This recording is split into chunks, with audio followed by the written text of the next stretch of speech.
আর যখন বড় ইন্ডাস্ট্রিজ বানায় ফেলায় দেয় তখন তার নাম কি কয়, কি যেন একটা করে বেরিয়ে গেছে, আরে না টেক্সটাইল, থ্যাংক ইউ, টেক্সটাইল। তখন নামায় কি টেক্সটাইল, একই কাজ। বাজারে বাজারে জুড়িতে জুড়িতে তেল বেচে বেড়ায়, তাকে তেলীয় ব্যাপারী। আর যখন বড় কারবার করে রাস্তার পাশে বিশাল করে তখন পাম্পের মালিক। যতদিন এরকম গাইন ঘুরে বেসছে ততদিন কুলু। যখন বড় তেলের পাম্প, তেলের কারখানা করে ফেলেছে তখন হচ্ছে অয়েল ইন্ডাস্ট্রিজ। এই অয়েল ইন্ডাস্ট্রিজ হওয়ার পরেও কিন্তু তার নামটা সে কুলু কইয়েই ডাকে সবাই এলাকায়, অমক কুলু। আর লজ্জাতে, আজ থেকে 40 বছর আগের কথা, 40-42 বছর আগে, সেই সময় ওই লোক এলাকায় এসে কইছে আমি 3 লক্ষ টাকা দেব, তোমরা গরু কিনে খাইয়া আমার এই কুলু ক বাদ দেবা। এই কুলু নাম সয় না। সে সময় 1000 টাকায় যে গরুটা হইতো, এখন সে গরুটার দাম 1.5-2 লাখ টাকা। মুরব্বীরা সাক্ষী দেন, 40 বছর আগে যে গরুটার দাম 1000, এখন দাম 1.5-2 লাখ টাকা না? তো 3 লাখ টাকা মানে 2 লাখ টাকা দামের 300 গরু, এই খাইয়া আমারে কুলু কবা না। তোরা কয় দেন টাকা দেন, আমরা খাই, আমরা কব না, আর কেউ কলি ঠেয়াতে হবো না। তো ব্যাকগ্রাউন্ড কুলু এইটা শুনতে ভালো লাগে না, তাই পাল্টানোর জন্য কোটি কোটি টাকা খরচ করতে রাজি। আর আমাদের ব্যাকগ্রাউন্ড আদম আলাইহিস সালাম জান্নাতি মানুষ, এই কথা বলতে লজ্জা লাগে। ব্যাকগ্রাউন্ড বান্দর ছিল, ওর আব্বা বান্দর, তাই কথি বললি বলো ক্রেডিট বাড়ে। এ বিজ্ঞানী নাও অজ্ঞানী, কথা কন না, বিজ্ঞানী নাও অজ্ঞানী। আমাদের বাপদাদা, আমাদের পূর্বপুরুষ সব দামি দামি ছিলেন, ঠিক কিনা? وخلق منها زوجها وبث منهما رجالا كثيرا ونساء واتقوا الله الذي تساءلون به والارحام। ভয় পাও সেই আল্লাহকে যে আল্লাহ পাকের সামনে তোমাদের সর্ব বিষয়, সকল বিষয় জিজ্ঞাসিত হবা। তোমাদের আভ্যন্তরীণ সম্পর্ক জিজ্ঞাসা করা হবে। আয়াতটা মক্কি, তাই বলার সাথে কথাটুকু এসে গেল। আর যেসব আয়াতের শুরুতে দেখবেন ইয়া আইয়ুহাল্লাযীনা আমানু, এই আয়াতের শাব্দিক তরজমা হলো হে ওই সকল মানুষরা তোমরা যারা ঈমান এনেছো, আল্লাহর প্রতি বিশ্বাস স্থাপন করেছো। এটা হলো শাব্দিক তরজমা, এক কথায় তোমরা যারা মুমিন। আর বুজুর্গানে দিনের তাসাউফি আর আধ্যাত্মিক তরজমা হলো হে আল্লাহ পাক ডাক দিয়ে বলেন হে অন্ধ জগতের অটল বিশ্বাসী পাগলরা। দুনিয়ার নাম অন্ধ জগৎ, এ জায়গা বসে আল্লাহকে দেখা যায় না। দুনিয়ার নাম অন্ধ জগৎ, জান্নাত দেখা যায় না, জাহান্নাম দেখা যায় না, পুলসিরাত দেখা যায় না, হাসরের মাঠ দেখা যায় না, হায় মিজানের পাল্লা দেখা যায় না, হুর দেখা যায় না, গিলমান দেখা যায় না, কবরে আযাব দুনিয়ায় বসে দেখা যায় না। কতক্ষণ যায় নাকি? তবে যে কথাগুলো বলেছি, এ কথাগুলোর প্রতি আমাদের বিশ্বাস আছে না নাই? আল্লাহ আছে, কথা বলেন আছে?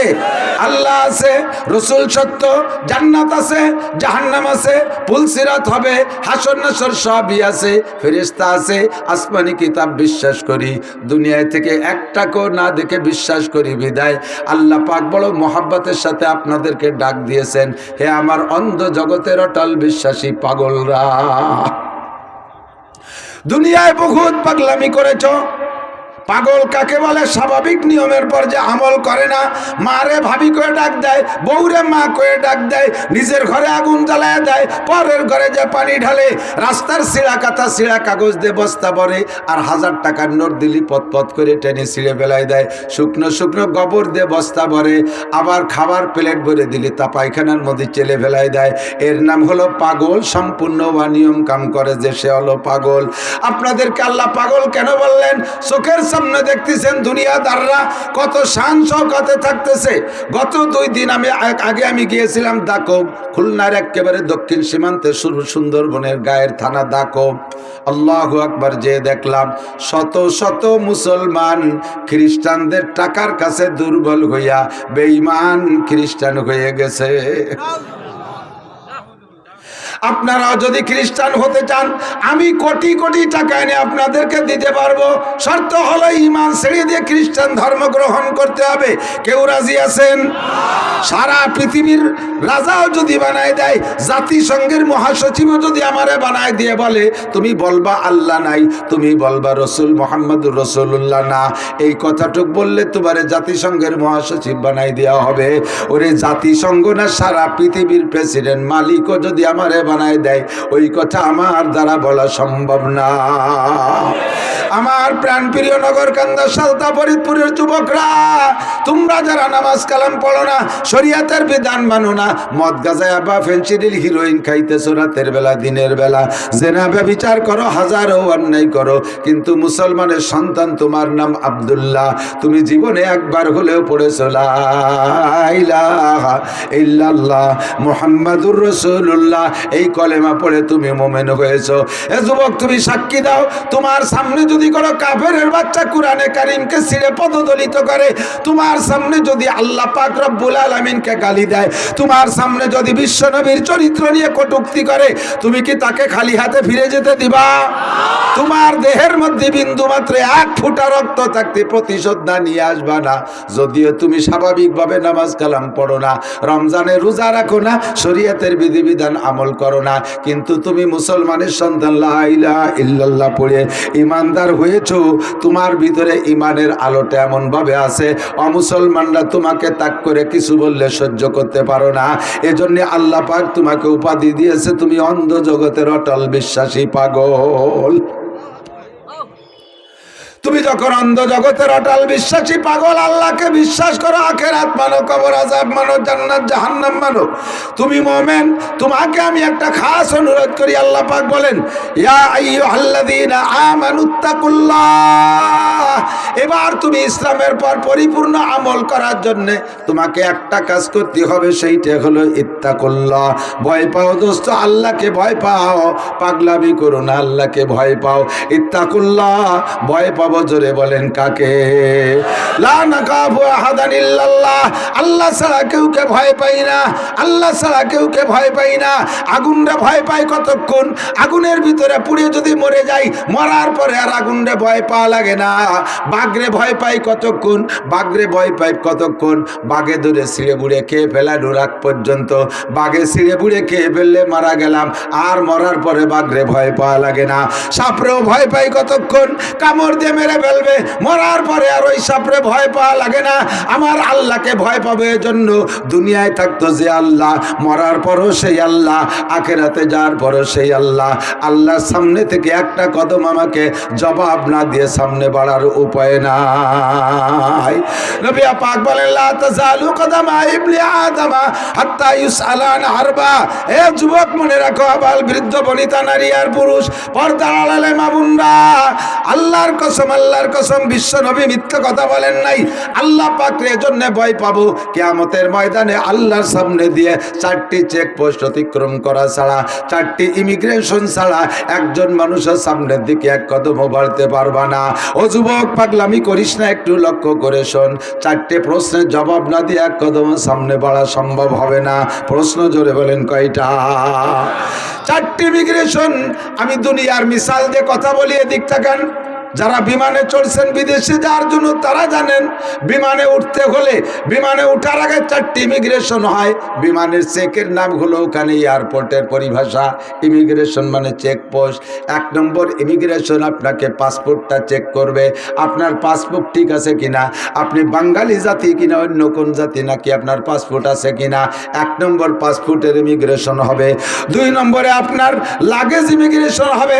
লাগেজের ভিতরে যে লাগেজটা নিয়ে যাচ্ছে বিদেশে, ওর ভিতরে কোনো অবৈধ জিনিস আছে কিনা, ইমিগ্রেশন হবে। 3 নম্বর ইমিগ্রেশন হবে আপনার টিকিট ইমিগ্রেশন, আপনার টিকিট চেক হবে, ঠিক আছে কিনা।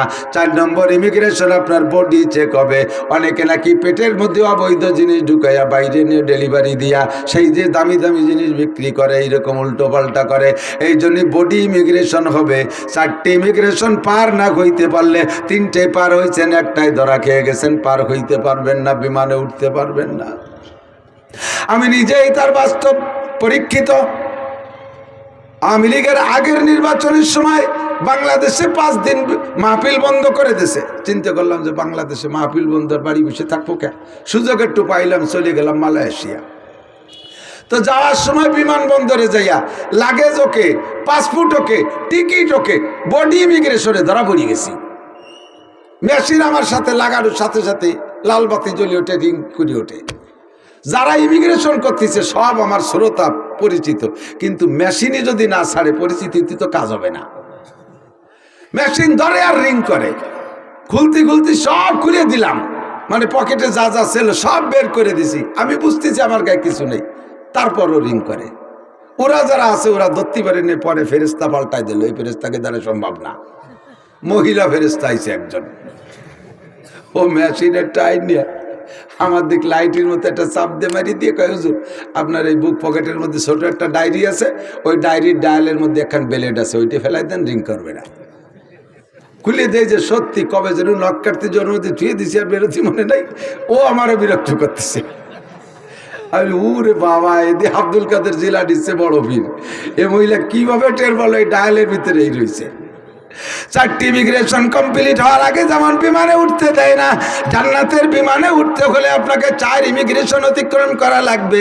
1 নম্বরে আন উমরিহি ফিমা আফনা, 70-80 বছরে হায়াত পাইছেন দুনিয়ায়, হায়াতটা কোন কাজে লাগাইছেন কইয়া যান। কয়জন বলতে পারবেন আজকে কি বার গেল? বুধবার। বুধবার না, গত বুধবার সকালে কে কি খাইছেন কোন দিন? তাড়াতাড়ি সত্যি কথা কবেন, মিথ্যে কথা কবেন না। আজ সকালে কি খাইছি তাই তো আমার মনে নাই। কতক্ষণ? 1 সপ্তাহের হিসাব নিলে হিসাব দিতে পারবো না, আমার গোটা জিন্দেগির হিসাব দেওয়া লাগবে, আল্লাহর কসম লাগবে। একটা কদম সামনে বাড়তে পারবা না, 80, 70, 80, 90 বছরের হিসাব দেওয়া ছাড়া। কারাহাবা খলকে আরি জুমলা রাস্ত, কারাহাবা খলকে আরি জুমলা রাস্ত, বাখুদা তসবির রহিলা কায়রাওয়াজ। বুড়ো খালেক মোল্লা এদিক তাকাও, আলহামদুলিল্লাহ পড়ে শোনাও। আল্লাহ আমি জম্মে সোজা মানুষ, এমন কড়া পেরে প্রশ্ন করো কে? আল্লাহ কয় এত সোজা, তোমার ছেলে মেয়ে কয়টা? আল্লাহ মোটে 12টা। এত সোজা, পারো না, 12টা ছেলে মেয়ে বানাতে পারলে কিভাবে? পারো, পারো না। আত্তাহিয়াতু শুনো, দোয়া কুনুত শুনো, সূরা ফাতিহা শুনো, ইখলাস শুনো, দুরূদ শরীফ আমারে শোনাও, তিলাওয়াত শোনাও, কোরআন শরীফ শিখাও, শোনাও। ইংলিশে বুড়ো মানুষ রিটায়ার্ডের পরে দেখি পেপার পড়ে, ইংলিশ পেপার, ঠ্যাঙের পর পাও দিয়ে চেয়ারে সাইতে শুয়ে সে পেপার পড়ে। বুড়ো মানুষ ইংলিশ পেপার। IABM পাস করছো, এর জন্য কত সময় দেছো? আমার কোরআন শিখতে জন্য কতটুকু সময় দেছো একটু কইয়া যাও। আরে স্যার দোকানে বসে ঘন্টার ঘন্টা সময় লাগাইছো, মসজিদে তাবলীগ জামাত আইছে কতবার পিড়ে করছে, বাড়ির কাছে যে ডাকছে, দোকানে যায় গাছ করে আসছে, তাদেরকে ওয়াদা দেশ আসতেছি মসজিদে আসো নাই। ও বান্দা, 7 দোকানের সময় লাগাইলে মসজিদে কেন আসলে না? আয় আমার কাছে এই টাইপের জবাব দিয়ে যা। তোরে 80 বছর হায়াত তোর আব্বা দেয় নাই, তোর মা দেয় নাই, তোর রাজা বাচ্চা দেয় নাই। অমান্য আমির গুনুনা কিছু ফিল কাল, আমি আল্লাহ তাআলা তোকে লম্বা হায়াত দিয়েছি, আর তোরে এই শিক্ষা দেওয়ার জন্য বার্ধক্যে নিয়ে তোরে দুর্বল বানাই দিছি। তোর যৌবনকাল কেমন ছিল মনে আছে? বার্ধক্যে এসে কত দুর্বল হয়ে গেছিস। এ সময় পর্যন্ত মসজিদে যাইতে মনে চায় না। আমার চোখের সামনে, আমার বাড়ির কাছে মসজিদ আছে, এ সাইজের বুড়ো আমাদের এলাকায় আছে। আমাকে কয় বুড়ো সকালে আইসে এই যে মসজিদের দ্বারে 4 দোকান, ওই জায়গায় এসে বসে, দুপুর পর্যন্ত বসে রয়েছে, এর মধ্যে নড়াচড়া নাই। জোহরের আজান দিছে, বাড়ি চলে যায়। আজান দিলি বাড়ি চলে যায়, সব উল্টে গেছে। এদিক টাকান, আগে ঘরে বসে মানুষে গল্প সল্প করতেছে, ঘরে বসে গল্প করতেছে 4 বছর। যদি এর মধ্যে একজনের বাথরুমের জরুরত হতো, তাহলে কি কতক্ষণ দি? তোমরা বসো, আমি একটু বাইরেতে আসি। তাই করতো না? আগে বাথরুম ছিল কোন জায়গা? বাইরে ছিল না। এখন উঠোনে বসে গল্প, আরে পায়খানা আসে, তোরা আমি একটু ঘরেতে আসি। বাথরুম সব ঘরে ঢুয়ে গেছে, অ্যাটাচড হয়ে গেছে, পাল্টে গেছে না সব। আগে মুসল্লিরা মাঠে ঘাটে কাজ করতো, চকের মধ্যে কাজ করতো। আজান দিলে কয় চল যাই মসজিদে যাই, কেউ যদি না যায় কয় তোরা কাজ কর, আমি মসজিদে আসি। আর এখন মসজিদের ধারে 4 দোকান বসে গল্প করে, আজান দিলে কয় তোরা ভয় আমি বাড়িতে আসি। সময়টা কিভাবে চলে গেল একটু খেয়াল করলেন না? এই সময়ের হিসাব দেওয়া লাগবে কি লাগবে না? না বুঝতে পারতেছি না। একটুও খেয়াল করে না, বুঝাইতে পারতেছি না। 70-80 বছরের হিসাব দেওয়া লাগবে। 1 নম্বর ইমিগ্রেশন। দুনিয়ার সব কাজ তোমার পরিপাটি। বুড়ো মানুষ ময়লা কাপড় পরো না, বুড়ো মানুষ জামা লুঙ্গি পর্যন্ত আয়রন করে ব্যবহার করো। বেড বিছানাটা কত সুন্দর, তোমার আলনাটা কত সুন্দর করে সাজানো। ও মহিলা পুরুষ, তোমার নামাজ কালাম কেন সুন্দর করে সাজানো না? আমার কাছে গোটা জিন্দেগির হিসাব দিয়ে যাও। 2 নম্বর যুবকরা আমার দিক তাকাও। ওয়ান শাবাবিহি ফিমা আবলা, ভয় করব আল্লাহকে কেন? এই প্রশ্নগুলো সরাসরি আল্লাহ করবে। আল্লাহর সামনে দাঁড়ায় জবাব দিয়ে যাইতে হবে। আনজাও শাবাবিহি, যৌবনকাল সম্পর্কে জবাব দেয়া লাগবে। তোমার সুন্দর এই সুঠাম বডির অধিকারী তোমার মা বানাই দেয় নাই, তোমার আব্বা বানাই দেয় নাই। এত সুন্দর নকনকে দেহটারে কোন কাজে লাগাইছো? তুমি যদি ইচ্ছা করো আজকে বাইসাইকেল চালাইয়া কালকে থেকে চরমুনাইয়ের ময়দানে অ্যাটেন্ড করবা, বাইসাইকেল চালাইয়া বরিশালের চরমুনায় যাইতে পারো ইচ্ছা করলে। আবার তুমি ইচ্ছা করলে এখান থেকে বাইসাইকেল চালায় কয়েকদিন পর কাশিয়ানির উড়াকান দিও যে অ্যাটেন্ড করতে পারো। ঠাউর বাড়ি সে জায়গার মেলায় তুমি যাইতে পারো। ইচ্ছা করলে রাতটা ভর দাঁড়ায় দাঁড়ায় তুমি ঠান্ডার ভিতরে দাঁড়ায় তাহাজ্জুদ নামাজ পড়তে পারো। ইচ্ছা করলে তুমি রাতভর দাঁড়ায় দাঁড়ায় মেসি নেইমারের ফুটবল খেলাও দেখতে পারো। ও যুবক, তোমাকে ট্রাই করেছি, তুমি মেসি নেইমারের ফুটবল খেলার রাত 2টে 3টে 4টে ম্যাচ মিস করো নাই। যুবক, তুমি সবে বরাতে এভাবে হেলায় হারাইলে কেন? ও যুবক, তুমি রাতের বেলা তাহাজ্জুদ কেন পড়ো নাই? বাইসাইকেল চালাইয়া তুমি ইস্তেমার মাঠে যাইতে পারতা, সে জায়গা না যায় তুমি কুয়াকাটা কক্সবাজার দিয়ে ঘুরে বেড়াইছো। কাজেই তোমার যৌবনকালটাকে অবমূল্যায়ন করেছো, সময় নষ্ট করেছো। কেন নষ্ট করেছো আমার কাছে জবাব দিয়ে যাও। পক্ষান্তরে তোমার যৌবনকালে যদি তুমি ভালোভাবে কাটাইতে, তোমার জন্য পুরস্কার কি রয়েছে? উলামায়ে কেরাম বহুবার বলেছে, আল্লাহু আকবার ওয়া শাবুন নাশা ফি ইবাদাতিল্লাহ। হাসরের মাঠে যখন পায়ের নিচে জমিটা পোড়া তামার মতো লাল টকটকে থাকবে, মানুষ দাঁড়ায় থাকতে পারবে না। ওদিকে সূর্য, সূর্য থাকবে মাত্র 4 আঙ্গুল উপরে, সূর্য থাকবে মাত্র মাথার 4 আঙ্গুল উপরে। এখনো প্রখর গরম শুরু হয় নাই, মোটামুটি শীতের আভাস আছে। তারপরও মাঠে যায় পেঁয়াজের খাতে যাইয়া একটানা 2-4 ঘন্টা কাজ করা যায় না, কষ্ট হয়ে যায়, গরম লাগে, গাছতলা যে একটু বিশ্রাম নিয়ে আসা লাগে। আর সূর্যটা রয়েছে 9,30,00,000 মাইল উপরে। আরে 9,30,00,000 মাইল উপরে সূর্যের তাপ যদি সইতে না পারো, আল্লাহর কসম মাথার 4 আঙ্গুল উপরে সূর্য থাকবে, ওই সূর্যের তাপে পায়ের নিচে জমিটা পুড়ে তামা লাল হয়ে যাবে। চটপট করে বলবা, রব্বানা আখরিজনা মিনহা ফাইন শিতা আদখিলনাল জান্নাতা ওয়া ইন শিতা আদখিলনান নার। তোমার মেহেরবান আল্লাহ, মনে চাইলে জান্নাতে দাও, মনে চাইলে জাহান্নামে দাও, হাসরের মাঠ থেকে বের করো। এই জায়গা থাকতে পারছি না, সহ্য করতে পারছি না। ও যুবক, এই বিপদ মুহূর্তে যুবক আর যুবতী, তোমাদেরকে আল্লাহর নবী গোছাই গেছে হাত ধরে নিয়ে আরশে আজিমের নিচে বসাইয়া দিবে। নবী পাক কলিজা ঠান্ডা করার মতো হাউজে কাউসার তোমার জন্য পেয়ালায় করে রেডি করে বসে আছেন। নবী পাক তোমাকে হাউজে কাউসার পান করায় দিবে। নবীকে হাউজে কাউসার দিয়েছে আল্লাহ, ইন্না আতাইনাকাল কাউসার ফাসাল্লি লিরাব্বিকা ওয়ানহার ইন্না শানিআকা হুয়াল আবতার। আমার নবীকে আল্লাহ হাউজে কাউসার দিয়েছেন।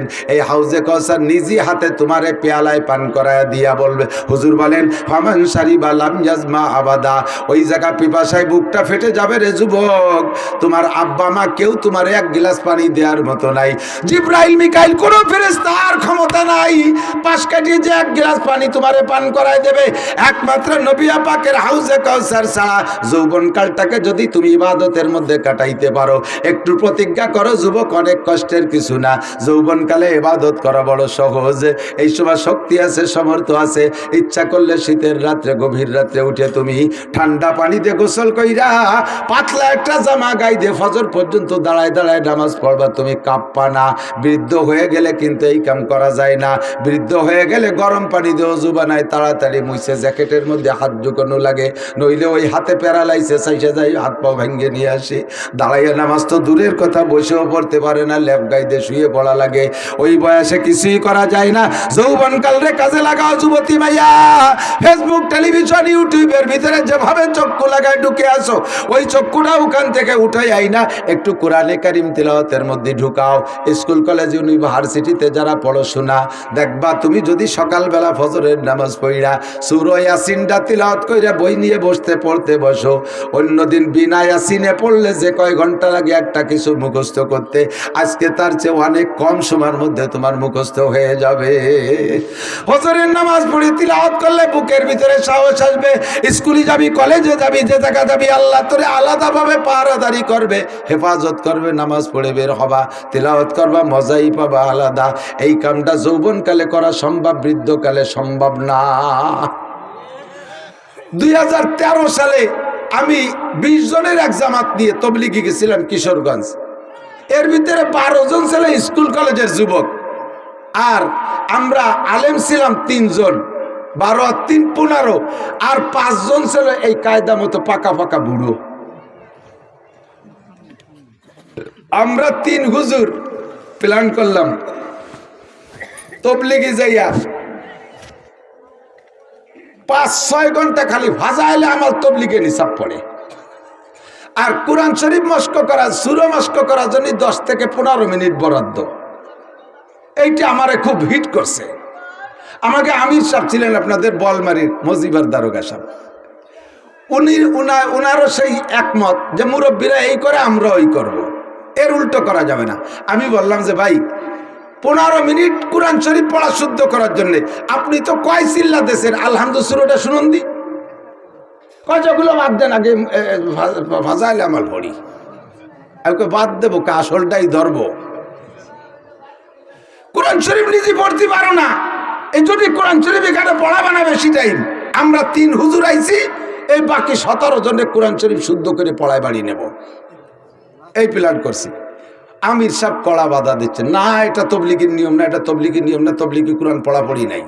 আমি যে তবলিগি কোরআন পড়া পড়ি নাই ওই তবলিগ আম্মা বাদ, ও বাদ, আমি ওই তবলিগি করবো না। স্থানীয় কিশোরগঞ্জের পাকুন্দে থানার আমিরকে উনি জানাই দিয়েছে, সব আমির এসে হুজুর নতুন করে আবিষ্কার করবেন না, যেভাবে মুরব্বীরা চালায় সেইভাবে। আমি বললাম যে তাহলে আমি তবলিগি করবো না। আমি টাকা নিয়েছি, এই 20 জনরে এক চিল্লে ঘুরে খাওয়াই নিয়ে যাবো, সেটাকে আমি একা নিয়ে আইছি, আর ওরা তো যার যাত্রা নিয়ে আইছে। তাবু কেনবো, বাইরে ফাঁকা জায়গা বসে বসে তবলিগ করো, তোমাকে মসজিদেও থাকবো না। তবলিগি থেকে যদি কোরআন শরীফ পড়া শেখা না যায় তাহলে কিসের সাথে তবলিগ হলো? আপনারা কি বলেন? সারা জীবনে যদি একবার 1 লাইনে ফাজাইল আমাল তবলিগে নিসাব কেউ না পড়ে আর না শোনে, উলামায়ে কিরাম সাক্ষী কিয়ামতের ময়দানে আল্লাহ তাআলা তাকে ধরবে না।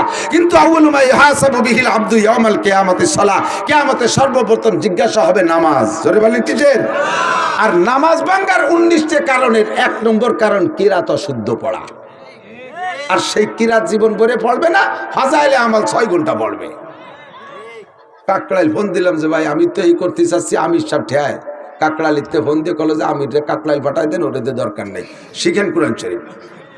আমরা 3 হুজুর আল্লাহর রহমতে নেমে গেলাম, এই 15 জন নিলাম।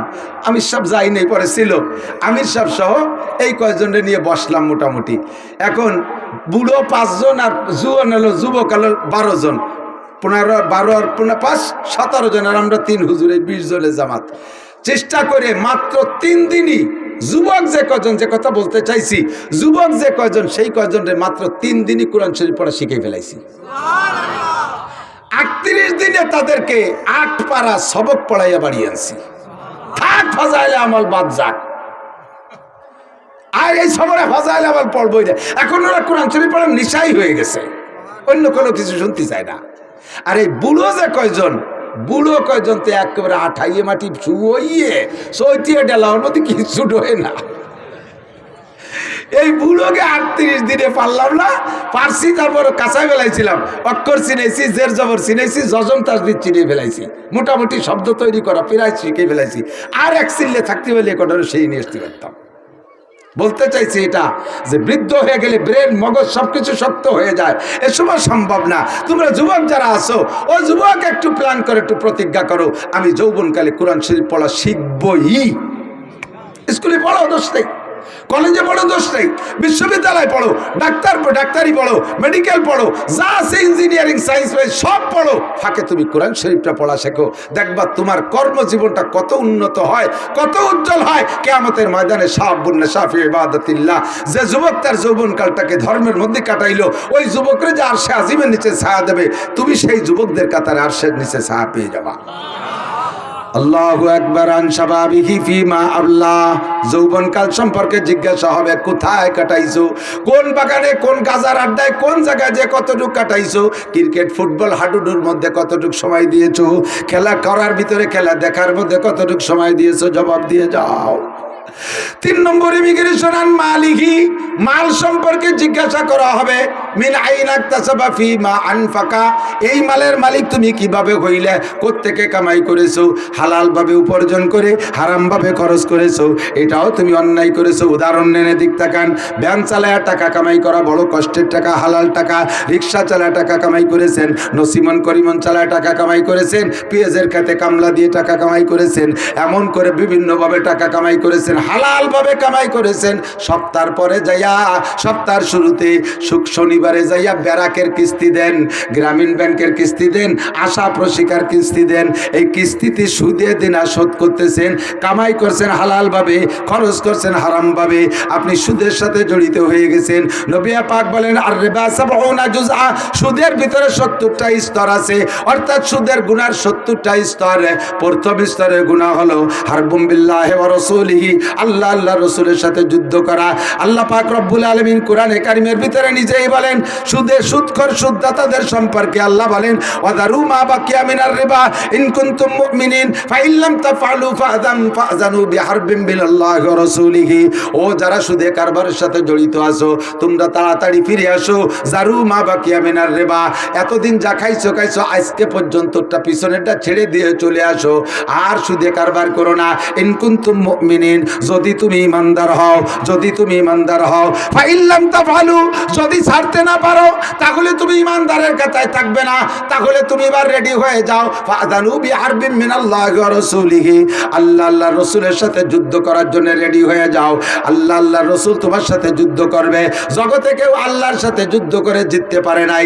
নমরুদ পারে নাই, ফিরাউন পারে নাই, কারুন পারে নাই, হামান পারে নাই, সাদ্দাত পারে নাই, আবু জাহাল পারে নাই, আবু লাহাব পারে নাই, উতবা সাইবা কাফেররা কেউ পারে নাই। আল্লাহর সাথে যুদ্ধ করে তুমিও পারবা না। আমার আল্লাহর যুদ্ধ করতে অস্ত্র কামান লাগে না। আল্লাহ পাকের যুদ্ধ করার মাত্র একটা বোমা, বোমাটার নাম হলো কাপনুন পেশকুন। কোন বলার সাথে সাথে হইয়া যায়। সুদে কারবারের টাকা নিয়ে পেঁয়াজের খেতে লাগাইছো, ভরা পেঁয়াজ পাইকে গেছে, পেঁয়াজ উঠাবা তার আগে মাত্র 3 ঘন্টা বৃষ্টি দিয়ে পুরো মাঠের পেঁয়াজটা ডুবাইয়া পচাই দিতে পারে কি পারে না? ফাযানু বিহারবিন মিনাল্লাহি ওয়া রাসূলিহি, সুদে টাকা উঠাইয়া সেই টাকাতে মেয়ে বিয়ে দেছো, ও মাইয়ের বিয়েও লাস্টিং করবে না। মেলানির পরে তেলানি গিরনির আগে আগেই বিয়ে, বউতে মাইয়েটা 3 তালাক নিয়া একেবারে 3 চিল্লায় বাড়ি চলে আসবে। সুদে টাকা উঠাইয়া, ব্যারাকের টাকা উঠাইয়া ছেলেরে চাকরি দেছো, চাকরি লাস্টিং করবে না। সুদে টাকা উঠাইয়া সেই টাকা দিয়ে ছেলেরে বিদেশ পাঠাইছো, ইনকাম তো হবে না, বাক্স করে লাশও বাড়ি আসতে পারে। সুদে টাকা উঠাইয়া দোকানে পুঁজি বাড়াইছো, দোকানে আগুন লেগে ছাই ভস্য হয়ে যাবে, ঠেকাতে পারবা না। এ সবই আল্লাহ পাকের যুদ্ধ। সুদে টাকা উঠাইয়া ছেলেরে বিয়ে দেছো, বউটা লাস্টিং করে না, বাপের বাড়ি যাওয়ার পরে আর আসে না। সুদে টাকা উঠাইয়া নিজে বিয়ে করছো, ও বউও টেকবে না। সুদে টাকা উঠাইয়া সেই টাকাতে মুসলমানির অনুষ্ঠান করছো, ও মুসলমানিও টেকবে না। 2-3 বার দেওয়ার বড় কাজে ফিরে আবার কাটতে হবে। সুদে টাকার মুসলমানিও লাস্টিং করবে না। জারু মা বাকিয়া মিনার রিবা, আল্লাহ কাছে যুদ্ধ আমি করব, আমার সাথে যুদ্ধ করে টিকবি না। 1 নম্বর গুনাহ, 70 গুনার 1 নম্বর গুনাহ। লাস্টে যাইয়া একেবারে 70 নম্বর, হ্যাঁ 70 নম্বরে সুদে গুনাহ। আপনাদের এদিক তো সুদে কারবার নেই? না না না, সবাই দাঁত মেজে ফেলাইছে। হ্যাঁ আছে। হাজারে হাজার টাকা সাথে 1 মণ পেঁয়াজ, এ সুন্নত আছে না? হাজারে হাজার টাকা সাথে 10 কেজি পাট, এ সুন্নত আছে না নাই?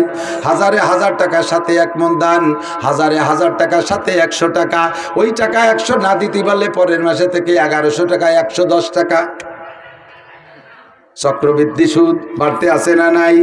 70 নম্বরের গুনাহ যেটা, সুদখোর সাবধান হয়ে যাও। 70 নম্বর গুনাহ হলো আইয়ান কি আর রাজুল উম্মা। সুদখোর যদি সুদখোরের 70 নম্বরে গুনাহ হলো কোন পুরুষ যদি তার মারে বিয়ে করে। কাঁপে না কেউ? মারে বিয়ে করলে কি বিয়ে হয়? সারা দুনিয়ার সব রেজিস্টার এসে যদি আলাদা আলাদা খাতায় স্বর্ণ করে ছেলেরে মারে বিয়ে দিয়ে দেয়, এই বিয়ে কি বিয়ে হয়? দুনিয়ার অন্য জায়গাও জেনা করলে জেনা হয়, কিন্তু এইটা হলো জঘন্য। এই ভাষাটাই বলা বড় লজ্জাজনক। যেহেতু হাদিসের মধ্যে আসছে, যেহেতু হাদিসে আসছে তাই বলতে সাহস পাইলাম। মাকে বিয়ে করে মায়ের সাথে জেনা করা যেমন সুদের 70 নম্বর গুনাহটা তেমন। যদি কেউ পারো মায়ের সাথে জেনা করতে, তাহলে সে আজকে থেকে সুদে কারবারের সাথে জড়িত থাকবা, ব্যারাকের সাথে জড়িত, অ্যাডামসের সাথে জড়িত, কারিতাসের সাথে জড়িত, বিআরডিবির সাথে লেনদেন, গ্রামীণ ব্যাংকের সাথে লেনদেন, আশার সাথে লেনদেন, যত সুদের সংস্থা আছে এবং পারিবারিক সুদ আছে, সামাজিক সুদ আছে, সুদে কারবার যতগুলো আছে সবগুলো সম্পর্কে আল্লাহর কাছে জবাব দেওয়া লাগবে। আন মালিহি মিন আইনা ইকতাসাবা ফিমা আনফাকা, কামাই করছো হালাল ভাবে, খরচ করো যাইয়া সুদের ভিতরে যাইয়া, এটা অন্যায়। 2 নম্বর, কামাই করছো হারাম ভাবে, হালাল ভাবে খরচ করছো। যেমন ঘুষ খাইয়া মোটা টাকা কামাই করে 50 লাখ টাকা দিয়ে মসজিদ করে দেয়, 50 কোটি টাকা দিয়ে কাবার গিলাপ বানায় দেয়, আইতকুর নেকিও হবে না, পুয়াডা নেকিও হবে না। বরং হাদিসে আসছে লা সাদকাতা মিন গুলুলিন, হারাম মালের সদকা আল্লাহ কবুল করে না। ইন্নাল্লাহা লা ইয়াকবালু ইল্লা বিত-তাইয়্যিব, আল্লাহ পবিত্র দান ছাড়া গ্রহণ করে না। তুমি দিয়েছো মসজিদ বানাইয়া, ওই মসজিদে নামাজ পড়ে আরবিটারা জান্নাতে যাবে, তবে মসজিদের বিনিময়ে যেটা পাওনা ছিল তুমি পাবা না। ইন্নামা ইয়ামুরু মাসাজিদ আল্লাহি মান আমানা বিল্লাহ, আল্লাহ কয় যারা মসজিদ নির্মাণ করে তাদেরকে আমি ইমানদার বলে মেনে নেই, তাদেরকে মোমেন বলে আমি সার্টিফিকেট দিয়ে দেই। কিন্তু তুমি সুদে টাকা, হারাম টাকা, ঘুষের টাকা, চোরা টাকা, ডাকাতি করা টাকা দিয়া মসজিদ বানাই দেছো, একটা নেকিও পাবা না। সুদে টাকা, হারাম টাকা দিয়ে মাদ্রাসা বানাই দেছো, নেকি পাবা না। হারাম টাকা দিয়ে তুমি মসজিদে কি বলা হয় কোরআন শরীফ কিনে দেছো, মাদ্রাসায় একটা নেকিও পাবা না। বরঞ্চ নেকির নিয়ত করলে, খেয়াল, নেকির আশা করলে বেঈমান হয়ে যাবা। কেন? হারামকে হালাল মনে করলে ঈমান থাকে না। ক্বালান নবী সাল্লাল্লাহু আলাইহি ওয়াসাল্লাম মা আমানা বিল কুরআনে মান ইস্তাহাল্লা মাহারিমাহু, কুরআনে যাকে হারাম বলছে তাকে যদি তুমি জায়েজ মনে করো, কুরআনে যাকে হারাম বলছে তাকে যদি হালাল মনে করো, কুরআনে যাকে না জায়েজ বলছে তারে যদি জায়েজ মনে করো, তাহলে তুমি বেঈমান হয়ে যাইবা। মিন আইনা ইকতাসাবা ফিমা আনফাকা, আমার দিক খেয়াল করেন, এদিক তাকান। এই আইল ঠেলার মধ্যে বিশাল একটা মজা আছে। আপনাকে পেঁয়াজের ক্ষেতগুলো তো বড় সুন্দর আইল করা আছে, ধানের ক্ষেতে আইল ঠেলা যে কি নিশা, আরে কপাল। কিছু কিছু বুড়ো আছে সংসারের থেকে রিটায়ার্ড, ছেলেরা ভালো কামাই, আরে বাপের টাকা দেয়, আব্বা 50,000 টাকা একেবারে চা পান বিস্কুট সংসার করে আব্বা মারে নিয়ে খাইয়ে উড়োই দেবেন, 1 টাকা আমাকে হিসেব দেওয়া লাগবে না, কোনো কাজে হাত দেবেন না।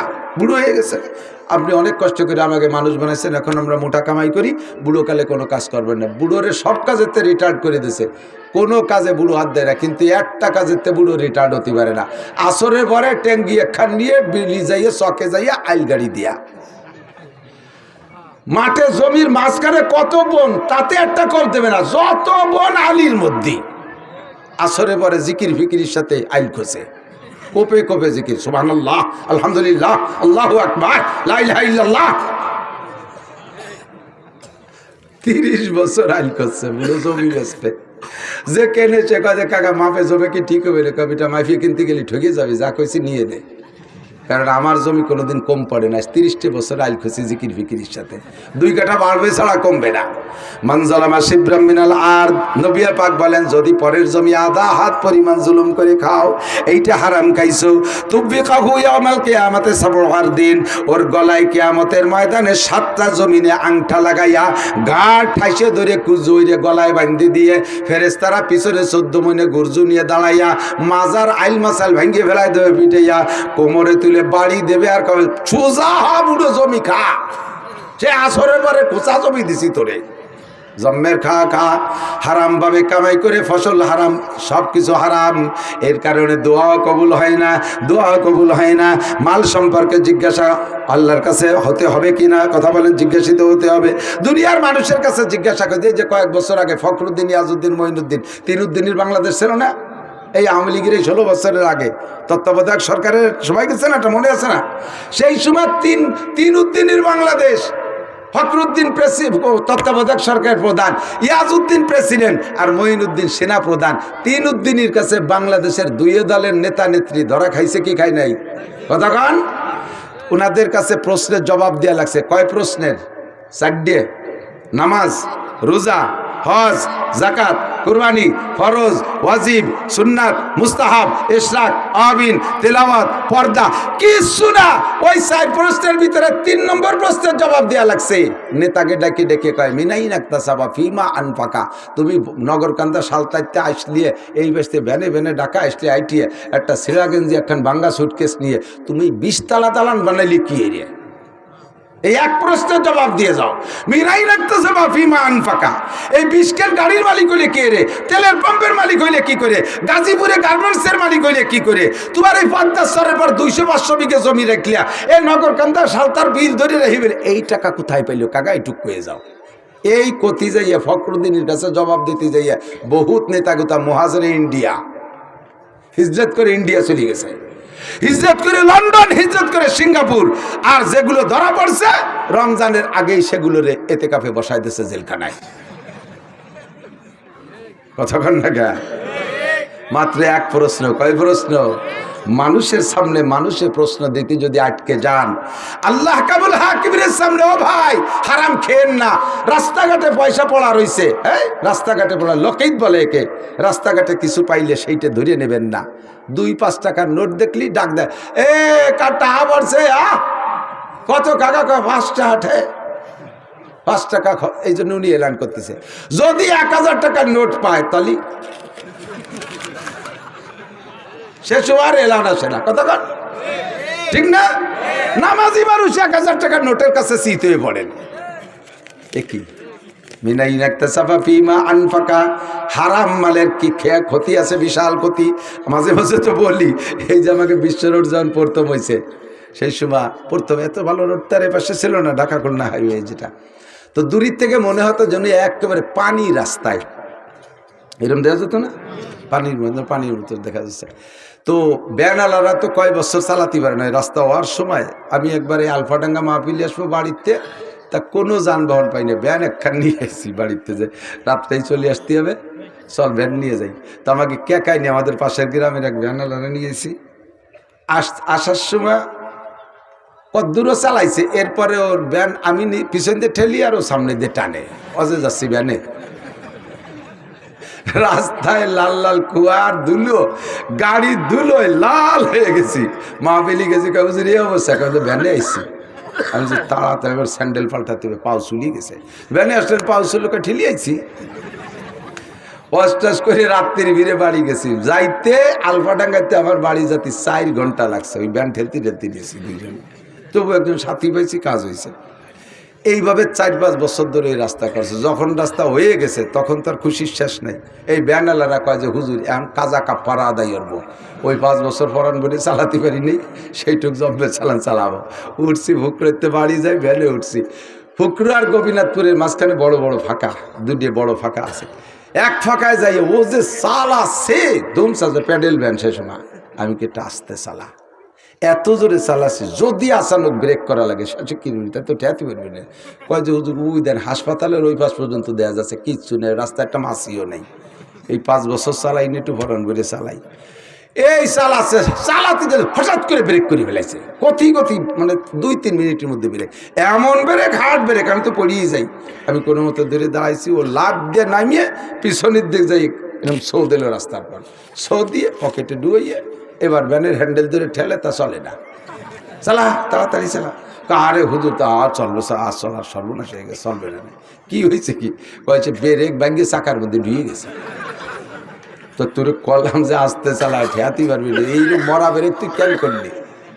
এই লাভ দিলি, পিছনে দৌড় দিলি, সৌমাল্লি রাস্তায় কি হলি?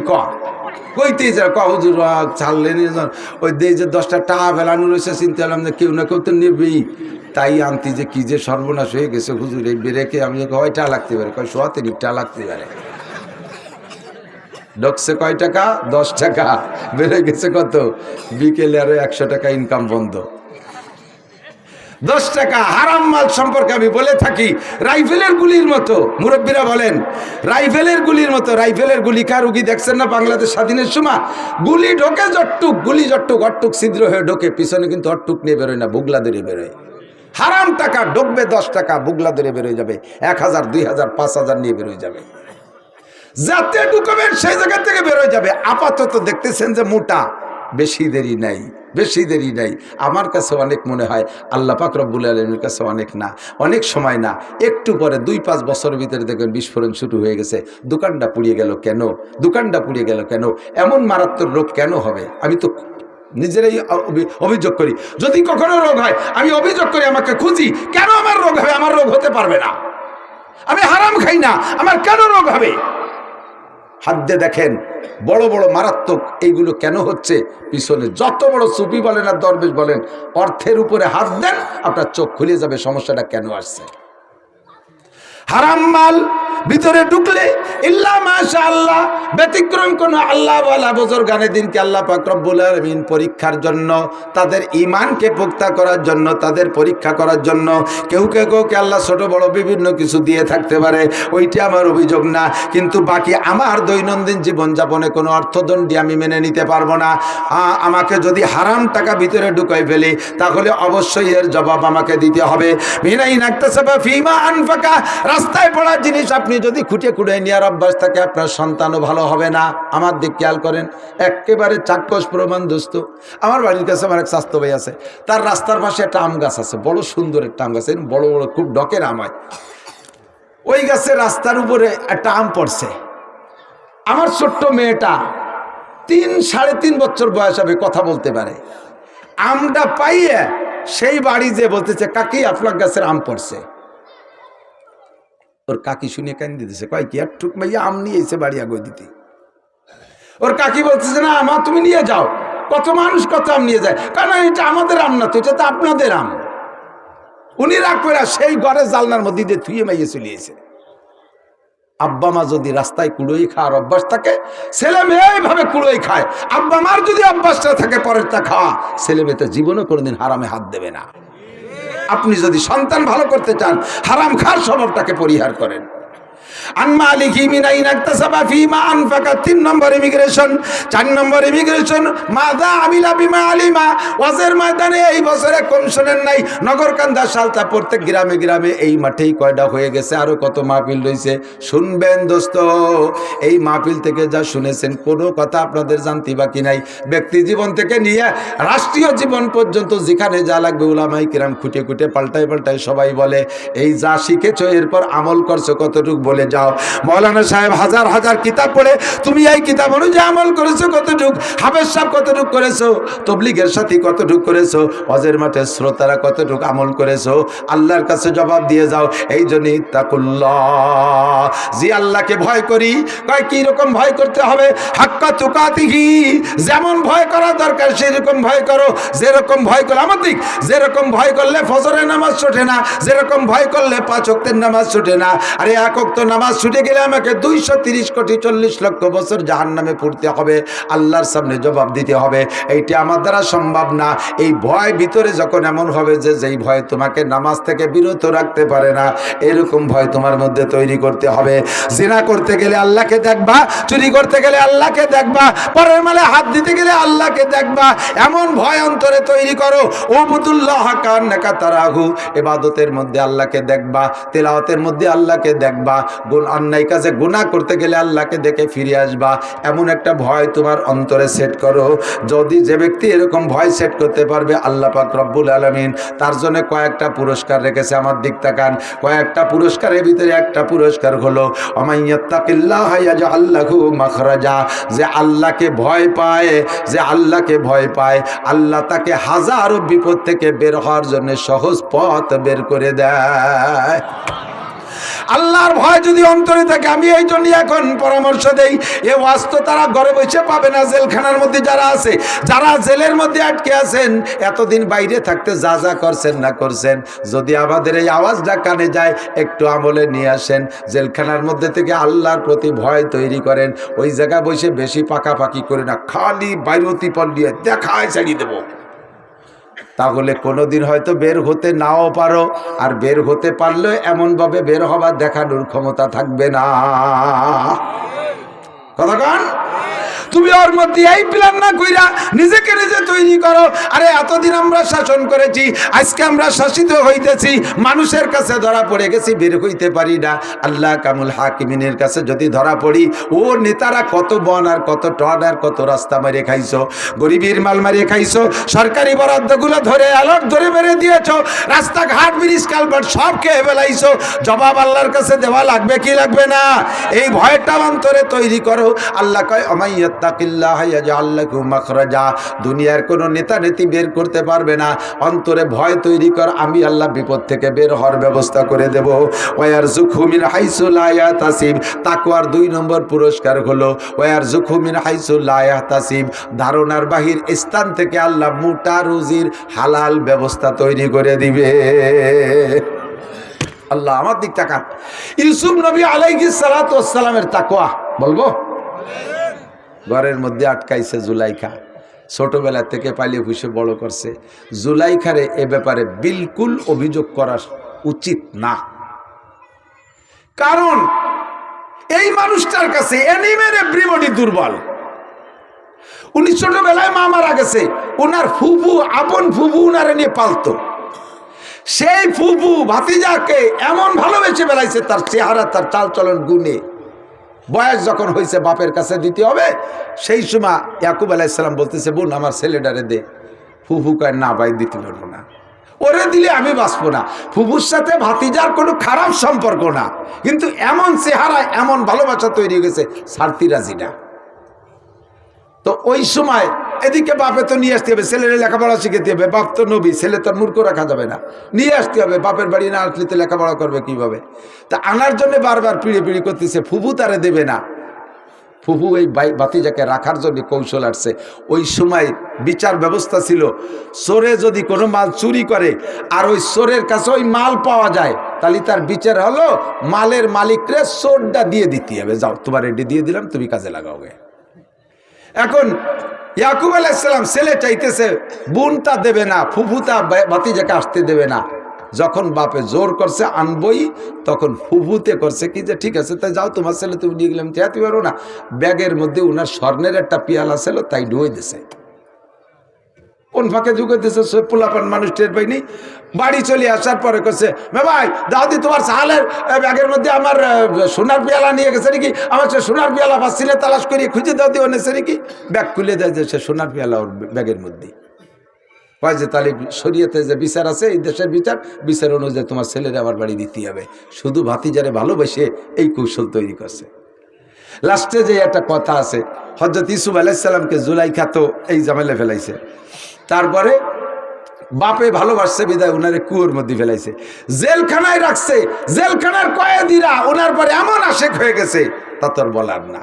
লাস্টে যুবকরা, জেলখানার যুবকরা এসে কয়, ভাই আপনার সাথে দোস্ত কথা বল, আপনার সাথে বন্ধুত্বতা করবো। উনি কয়, তোকে পায়ে ধরি, আমার আর কেউ ভালোবাসিস না, আমার আর কেউ ভালোবাসিস না। আমার 3 বার 3 জনে ভালোবাসে, 3 বিপদে ফেলাইছে। ফুফু প্রথম ভালোবাসে, আমার চোর বানাইছে। আব্বা ভালোবাসার কারণে ভাইরা কুয়োর মধ্যে ফেলাইছে। জুলাইখা ভালোবাসার কারণে জেলে আইছি। ফিরে তোরা ভালোবাসলে আমার ফাঁসি হয়ে যাবে না, আর কেউ ভালোবাসিস না, এবার আমার ভালোবাসার দরকার। তো জুলাইখা ওনার কাছে সত্যি দুর্বল। যখন মিশরের মেয়েরাও অপবাদ দিয়েছে জুলাইখা, তুমি আজিজে মিসর হইয়া, মিশরের আজিজে মিসরের স্ত্রী হইয়া, মিশরের প্রেসিডেন্টের বউ হইয়া একটা বাড়ির গোলাম ছেলের সাথে এই কাম কেন করতে গেলে? তোমার মতো চরিত্রহীন হয় না। তখন উনি ওই ইন্তজাম করছে যে মেয়েদেরকে দাওয়াত দিয়েছে, 100 মেয়েকে তাদের সামনে ফল দিয়েছে, ছুরি দিয়েছে ধারালু, যে যেই ফল কাটিয়ে খাতিয়ে, লেবু বা মালটা এই জাতীয় কিছু হবে, যারা কাটিয়ে খাতিয়ে। তো উনি বলছে যে আমি যখন বলবো তোমরা লেবুতে পোজ দাও, ওই সময় পোজ দিবা। সবাই লেবু হাতে ধরাই দিয়া বলছে যে পোজ দাও। এই পোজ দাও 1 2 3 করার সময় ইউসুফ রে কইছে তুমি সেই সময়ের মধ্যে ঢুকবা।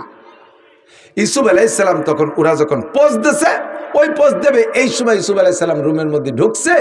ওরা ওই পোজ দিতে যাইয়া ইউসুফের দিক নজর পড়ছে, চোখ ওই দিক চলে গেছে, পোজও দিয়া হয়ে গেছে। 100 মহিলার আঙ্গুল কেটে গেছে। সমস্ত মেয়েরা এক বাক্যে বলে উঠছে, আপনার কোনো দোষ নেই, জায়গা মাজুর, অসম্ভব।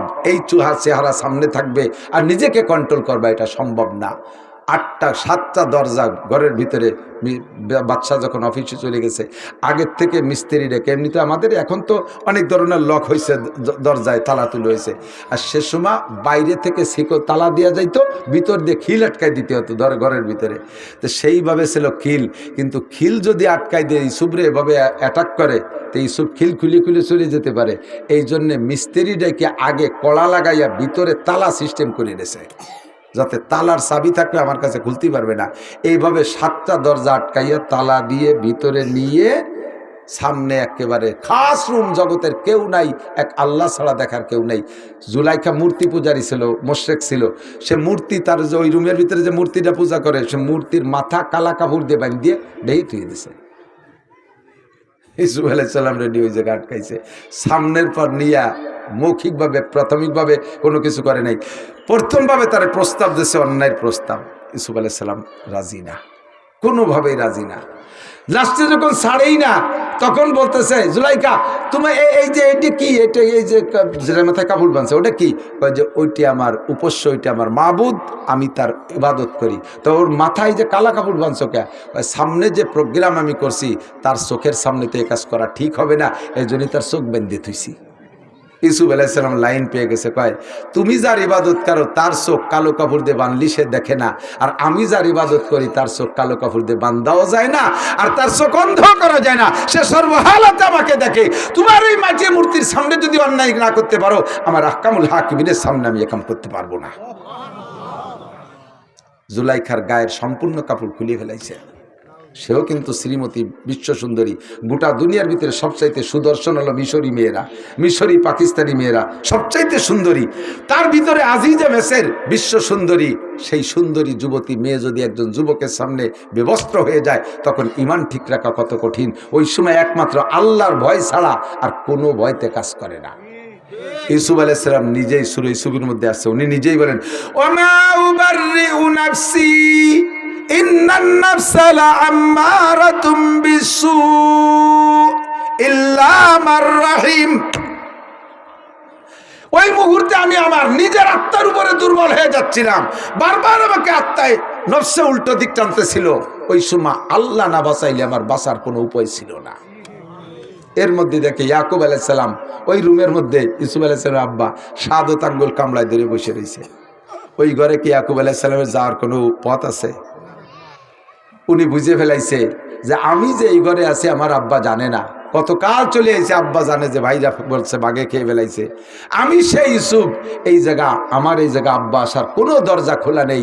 আমার আব্বা আসছে মানে আমার আব্বাকে আল্লাহ আমার সামনে দিয়েছে, এজন্য যে আমার বাপের সামনে এই কাম করা যায় না, এজন্য আল্লাহ আমার পাহারায় পাঠাই দিয়েছে। আমি আমার আল্লাহর ভয়ে, আমার আল্লাহর ভয়ে আমি এ কাম করতে পারবো না। তাহলে কি করা যায়? আল্লাযীনা জাহাদু ফীনা লানাহদিয়ান্নাহুম সুবুলানা।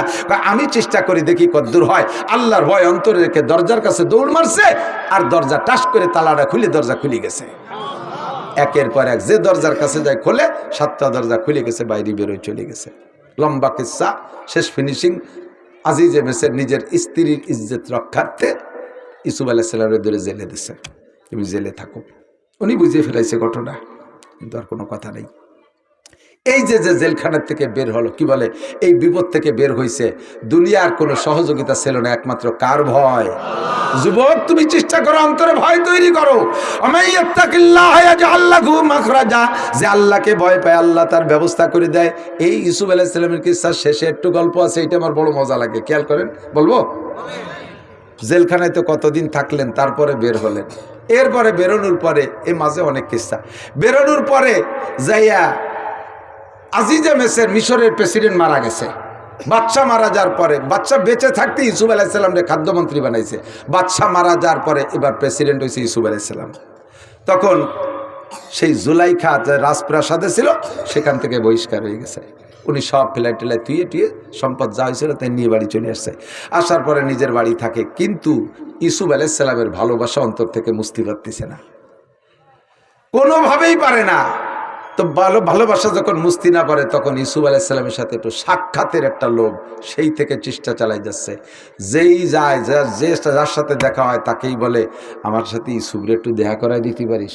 তো তো সর্বকালেই তো দালাল দুলুল আছে, কয় যে আপা 2000 টাকা দেন, দেখি একটা লাইন করতে পারি নাকি, 5000 টাকা দেন, একটা লাইন করতে পারি নাকি, ঘুষ করে লাগিয়ে গেছে।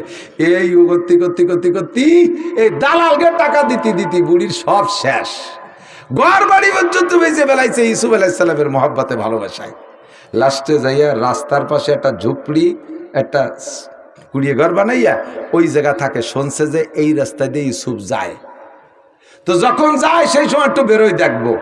আর ওই যে মূর্তি, এখনো মূর্তি পূজারি, ওই মূর্তিরে ডেলি পুজো করে, সেবা দেখো মূর্তি, ভগবান ভগবান লাত উজ্জামানাথ বল, সরস্বতী দুর্গা কালী শ্রী লক্ষ্মী ইত্যাদি কইয়া তুই একটু আমার ইসুমির সাথে একটু দেয়া করাই দে, তাহলে তোরে সামনেতে আরো বেশি বেশি পুজো করবো। ওর বাবারও ক্ষমতা আছে নাকি? কিছুই পারে না। আর ইউসুফ আলাইহিস সালামের যে ঘোড়াটায় চড়তেন, ওই ঘোড়াটা ছিল আমার মনে হয় বাংলাদেশি নেতাকে গাড়ি দিয়ে বানাইছে নাকি, না নেতারাও ওই ঘোড়া দিয়ে বানাইছে। এই ঘোড়ায় পিঠে ইউসুফ আলাইহিস সালাম বসার পরে, উনি বসার পরে, আগে না, আগেও না পরেও না, উনি বসার পরে এরপরে নাক দিয়ে একটা শব্দ বেরোইতো, ওই যে সাইরেন, গাড়ির সাইরেন শব্দ না, এইরকম একটা শব্দ যা 3 মাইল দূরিতে শোনা যেত। তো ইউসুফ আলাইহিস সালাম তখন তো বিবাহ শাদী করছে, সংসার হয়ে গেছে, রাজা হয়ে গেছে। রাস্তা দিয়ে যখন যাইতো তখন রাস্তার মানুষ ওনার ওই ঘোড়ার নাকের আওয়াজ শুনে টের পাইতো যে রাজা আসতেছে। হাজার হাজার মানুষ রাস্তায় এসে দাঁড়াতো খালি ওনার এক নজর দেখিয়ে তৃপ্তি নেওয়ার জন্য। তো জুলাইখা সেই খবর পেয়ে রাস্তার পাশে বাড়ি বানাইয়া ইউসুফরে দেখবে, কিন্তু মানুষের ভিড়ির ঠেলায় পারে না, ডেলি ওই দেবতারে পুজো রেখে তুই একটু চেষ্টা কর। আজকে শেষ দোয়া করে পাইছে, আজকে যদি তুই আমার ব্যবস্থা না তুই, তাহলে তোর একদিন আর আমার 2 দিন, তোরে আমি দেখাই ছাড়িয়ে দেবো। আজকে পুজো পাঠবো না, যাতায়াত করে টেনে রাস্তায় গেছে, যে 2-3 মিনিট আগে চলে গেছে। আইসে ওই দৈরে ঠ্যাং দৈরিয়ে দোমা আষাঢ়, পাথরের তো ভাঙ্গে নেই, টুয়ে দিছে। তারপর ভগবানের তো একেবারে বেশি মারা যায় না। পরের দিনে ভগবানরে বাদ দিয়ে আলাদা কায়দায় পাক্কা ইমান তৈরি করে অজু বানাইয়া সিজদা দিয়ে বলতেছে, রব্বে কারিম, ইউসুফের রব তুমি। উনার রব তা তো উনি জানে না এখনো, তুমি ইউসুফের রব, তোমার কাছে প্রার্থনা, রব তুমি আমাকে ইউসুফের সাথে দেখা করাই দাও। কান্নাকাটি করে রাস্তায় গেছে, যাওয়ার সাথে সাথেই দেয় যে ইউসুফ আলাইহিস সালাম সবে মাত্র আসছে। উনিও গেছে আর ইউসুফ আলাইহিস সালাম আসছে, হাত ছানি দিয়েছে। তখন জুলাইখার চেহারা টেহারা কিচ্ছু নাই, চিনার মতো কোনো রং নাই, চোখের পুতুলি উপর দিয়ে ঝুলে চোখ বন্ধ হয়ে গেছে, অন্ধ হয়ে গেছে, দেখে না। চামড়া ঝুলে গেছে, গলার চামড়া গরুর গলকম্বলের মতো ঝুলে গেছে, কিচ্ছু নাই, কুজো হয়ে গেছে। ওই অবস্থায় বুড়ো মানুষ হাত ছানি দিয়েছে, দাঁড়ান রাজা মহারাজ একটু দাঁড়ান। ইউসুফ আলাইহিস সালাম ঘোড়াকে দাঁড় করে দাঁড়াইছে, নামার পরে দাঁড়ার বলছে, একটু নামবেন? জি নামছি। নবী তো না, তো উম্মত। কি খবর, কি ব্যাপার? আপনি কি ইউসুফ? বলে জি। আপনি আজিজের মিসরের বাড়ি ছিলেন যে ইউসুফ, সেই ইউসুফ? জুলাইখাকে দেখে ইউসুফ আলাইহিস সালাম চিনতে পারতেছে না, আর কিছুই নাই, সেই রং তামাশা কোনটা নাই চিনতে, আর ছিঁড়া ভাঙ্গা কাপড় দিয়ে চিনারও কায়দা নাই। তোমরা জি আমি সেই ইউসুফ, আমি তৎকালীন খাদ্যমন্ত্রী ছিলাম, পরে আজিজে মেসের মারা যাওয়ার পরে মিশরের বাদশা বানাইছে আমাকে আল্লাহ তাআলা, তা আপনাকেই আমি খুঁজতেছি। আপনি যদি সেই ইউসুফ হন তাহলে তো আপনি নবীও? বলে জি। তাহলে নবী হলে তার দোয়া আল্লাহ কবুল করে, আপনি কি আমার জন্য 2টা দোয়া করবেন? আমার 3টে দাবি আপনার কাছে, 3টে দাবি কি আপনি পূরণ করবেন? তো বললেন যে যদি পূরণ করার মতো হয় করবো। বলেন। যে বেশি খারাপ কিছু না, 1 নম্বর দাবি হলো আপনি যদি আল্লাহর কাছে দোয়া করেন আল্লাহ আমার চোখ 2টে ভালো করে দিত, আমি তাহলে এটা আপনার চেহারাটা পরাণ বইয়ে দেখতাম। তো আপনি কি সেই ইউসুফ কিনা, আপনাকে একটু আমার ভালো করে চিনিয়ে দেখার শখ। তো ইউসুফ আলাইহিস সালাম দোয়া করলেন, আল্লাহ মহিলাটার চোখ ভালো করে দাও। সাথে সাথে চোখ ভালো হয়ে গেছে, চোখ খুলে গেছে, আন্দাজ যে হ্যাঁ সেই ইউসুফই ঠিক আছে। যখন ইউসুফ ঠিক আছে, এখন দোয়া করতে বলতেছে। বলেন আর একটা কি কাকি, তাড়াতাড়ি করেন। আর একটা হলো আপনি আমার দোয়া করেন আল্লাহর কাছে, আল্লাহ যেন আমাকে 16 বছরের যুবতীর মতো দেহ বানাই দেয়। তো ইউসুফ আলাইহিস সালাম চিন্তা হলো যে আমার একটা উম্মত, সে যদি 16 বছরের যুবতী হতে চায় তো অসুবিধে কি, দিয়ে দোয়া দেই, আল্লাহ তুমি এই মহিলার যুবতী বানাই দাও। যখনই দোয়া করছে সঙ্গে সঙ্গে দোয়া কবুল হয়ে গেছে, আর জুলাইখা বুড়ির থেকে সেই জুলাখা হয়ে গেছে। এখন যখন 16 বছরের যুবতী দেয় যে সেই জুলেখা, ইউসুফ আলাইহিস সালাম হতভম্ব হয়েছে, আল্লাহ একইটা, যার জ্বালায় যার হয়েছে এত কিছু হয়ে গেল, এদিকে সেই জুলেখা। এখন উনি লজ্জায় মাথা নিচু হয়ে গেছে, কিন্তু অবস্থা তো হয়েই গেছে। এখন তার প্রতিবারটা ফিরে বুড়ি বানাই দাও। এখন 3 নম্বর প্রশ্ন, বলেন তাড়াতাড়ি বলেন 3 নম্বরটা কি? 3 নম্বরটা হলো আমার বিয়ে করতে হবে। 3 নম্বর প্রস্তাব, আমাকে বিয়ে করতে হবে। সেই থেকে অপেক্ষায় আছি। সেই ছোটবেলায় ভালোবাসছি, কিছুতে আমার ভুল হইতে পারে নাই। আপনি আল্লাহর নবী, সেই হিসেবে আজকে আমি আল্লাহর সাথে যোগাযোগ করে আসছি, দেবতার কপালে লাথি মেরে দিয়েছি। যে আল্লাহকে বিশ্বাস করছি সেই আল্লাহর কাছে দোয়া করে আপনি আমাকে চোখ খুলে দিয়েছেন, যুবতী বানাই দিয়েছেন, আমার বিয়ে করতে হবে। ইউসুফ আলাইহিস সালাম বললেন, কোন নবী আল্লাহর সিদ্ধান্ত দেওয়া ছাড়া নিজে কোনো সিদ্ধান্ত নেয় না। আমি উপরের সাথে আলাপ করে নেব, সেটা করেন, তাড়াতাড়ি করেন, আমার এই প্রস্তাব নিতেই হবে, কোনো মতো ছাড়তে রাজি না। তখন ইউসুফ আলাইহিস সালাম সাথে যারা ছিল তাদেরকে নিয়ে চিনতে বসলেন যে কি করা যায়। এর মধ্যে জিবরাইল এসে, তখন তো একটা পথ খুলে গেছে। তো ভাই জিবরাইল নিজে কি কয়, এই মহিলা এই ওয়াসমা ফিরে আবার বেকায়দা ফেলাই দিছে। জিবরাইল কয় যে লা তাহজান ওয়ালা তাখাফ, উপরের ফয়সালা হয়ে গেছে, আপনি জুলেখারে বিয়ে করবেন। বলেন না সুবহানাল্লাহ। আপনি জুলেখারে বিয়ে করবেন, ফয়সালা উপরের থেকে হয়ে গেছে। এখন যেহেতু জিবরাইলের অনুমতি, আল্লাহর অনুমতি পাইছে, রাস্তাঘাটে তো আর বিয়ে করা যায় না, রাজকীয় বিয়ে হতে হবে। উনি লোক দিয়ে বাড়ি পাঠাই দিয়েছে, মহিলাকে বাড়ি নিয়ে যান, আমি অফিস করে আসে বিকেলে ফয়সালা হবে।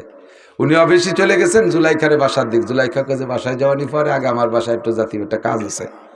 কি কাজ? তো গেছে সাথে যাইয়ে সেই মূর্তির গেটি ধরিয়া মাটিতে সপা সব বাড়ি, ঠ্যাং ভাঙে, হাত ভাঙে, শয়তান তুই জীবনে আমার একটা দোয়া কবুল করাতে পারলি রে। আজকে ইউসুফের রবের পর বিশ্বাস করে সিজদা দেবী, ইউসুফ রে পাইছে, আমি সব কিছু পেয়ে গেছি, তোর বাস জেহাইন দিয়ে যাই দেবো। ওরে ভাঙ্গে সরে গুঁড়ো গুঁড়ো হয়ে তুই, তারপরে ইউসুফ আলাইহিস সালামের বাড়ি গেছে, নিয়মতান্ত্রিক বিয়ে হয়েছে। আল্লাহর এমন কুদরত, আল্লাহর এমন কুদরত। ইউসুফ আলাইহিস সালামের আগে বিয়ে করা আরও স্ত্রী ছিল, কাহারও সন্তানের কোনো সনদ খুঁজে পাওয়া যায় না। তাফসীরে জালালাইন হাসিয়ার ভিতরে ওই বাইরে, মানে হাসিয়ারও বাইরে বেকা লাইনের ভিতরে লম্বা 2 লাইনের মধ্যে এই গল্পটা সংক্ষেপে লিখছে যে অন্য কোনো স্ত্রীর থেকে সন্তান আছে বলে তা খুঁজে পাওয়া যায় না। বুড়োকালে এই জুলাইখারে বিয়ে করার পরে 3টে সন্তান হয়েছে। তার এক সন্তানের নাম মানসা, এক সন্তানের নাম মানসা। দেখেন কোথায় যায়, সবকিছু কর্নেওয়ালা কে? এই মানসার মেয়ের নাম হলো লাইয়া। লাইয়া, লাইয়ার অপর নাম মারিয়া, রহিমা। লাইয়ার আর এক নাম কি? রহিমা। এই রহিমা হযরত আইয়ুব আলাইহিস সালামের স্ত্রী। কোথা থেকে কোথায় ঘুরে ঘেরাইয়া কিভাবে নিয়ে জায়গায় জোড়াই দিয়ে আবার সুন্দর একটা নবীওয়ালা নসল জারি করে দিয়েছে। ক্ষমতা কার? যে আল্লাহকে ভয় পায়, আল্লাহ তার জন্য বিপদ থেকে বের হওয়ার রাস্তা খুলে দেয়। দারুণার বাহির স্থান থেকে রিজিকের ব্যবস্থা করে দেয়। তাকওয়ার 2 নম্বর ফলাফল। 3 নম্বর ফলাফল আমার দিক তাকান। আল্লাহ কয় ইন্না আকরামাকুম ইনদাল্লাহি আতকাকুম। দুনিয়ায় তোমাদের মধ্যে অনেক সম্মানী মানুষ থাকতে পারে, আরে সামনে বসে সম্মান করো, চলে যাওয়ার পরে গালি দাও, আছে না নাই? বড় বড় অফিসাররা আসে, পুলিশের অফিসাররা বিশেষ করে আসলে জবরদস্তি, এই সার সার সার সার আইছে, ডাবপাড়ি খা, আমপাড়ি খা, এটা পাড়া উঠে মুরগি সময় দিয়ে এটা উঠা খাওয়াইয়ে জম্মের কান খাওয়াইয়ে বাড়িতে বিদায় দেওয়ার পর শালা বেটা শালাইছে সাইসে চুলিয়ে সাফ করে দিয়ে গেছে। গালিও কে গালি না, এই খাওয়া তারে সম্মানের খান খাওয়া নেই। সরবুনের পীর সাহেব, মুফতি আব্দুল গফফার সাহেব, মৌলানা ইসমাতুল্লাহ কাসেমি, মৌলানা লিয়াকত আলী সাহেব, ইয়াহিয়া মাহমুদ সাহেব, হুজুরের ভাই, ইন্দ্রাই বড় বড় মানুষ আসলে খাওয়াইয়া কি যে খুশি হয়। হুজুরি, আমি নিজে খাদেমদারির খাইছি, হুজুর খাতিও পারে, আলহামদুলিল্লাহ খুব সুন্দর। শেষে যা ছিল তা আমি দিয়ে দিছি, হুজুর কিন্তু যত্ন সহকারে নিয়ে গেছে। 1 মাস 2 মাস পর্যন্ত গল্প করে, আনন্দ প্রকাশ করে। এর নাম হলো রেজকে কারিম, সম্মানের খানা, সম্মানের খানা। ও গো খাওয়াইছো, যাওয়ার পরে গাইলিও 14 গোষ্ঠী উদ্ধারে দাও, আর এনাকে খাওয়াইয়া জীবন ভরে গর্ব করো, এটা হলো সম্মান। এটা কি? আর এই সম্মান পায় কে? যার ভিতরে আল্লাহর ভয় যত বেশি, সে তত বেশি সম্মান পায়।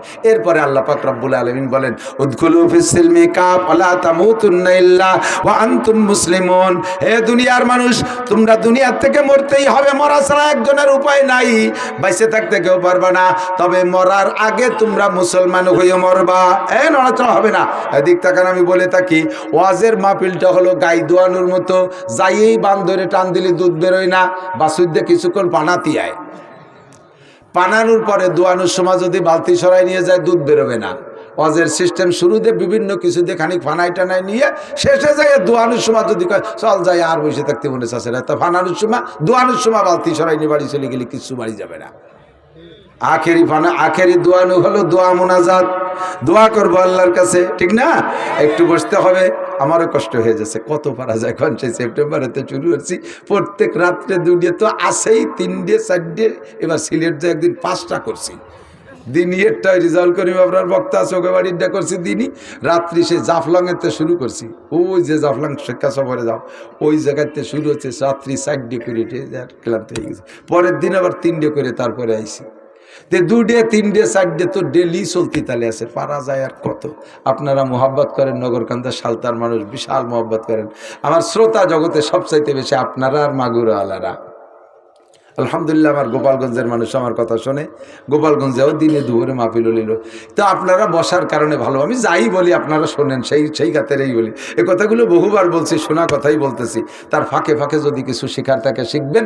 আল্লাহ পাক বলেন লা তামুতুন্না ইল্লা ওয়া আনতুম মুসলিমুন, মুসলমান না হয়ে মরো না। জানতে চাইলাম আল্লাহ মুসলমান তো হয়েছে কটটুকুতেও, তা তো ভালোই বুঝে উঠতে পারতেছি না।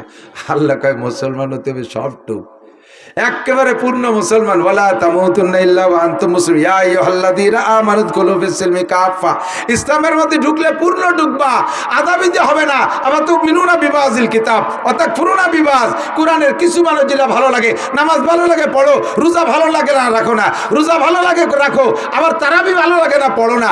এরকম 50-50 আধা বিধি হবে না। পাক্কা মুসলমান হয়ে আমার কাছে আসবা। উদখুলু ফিস-সিলমি কাফা। আল্লাহ বলেন ইসলাম কি?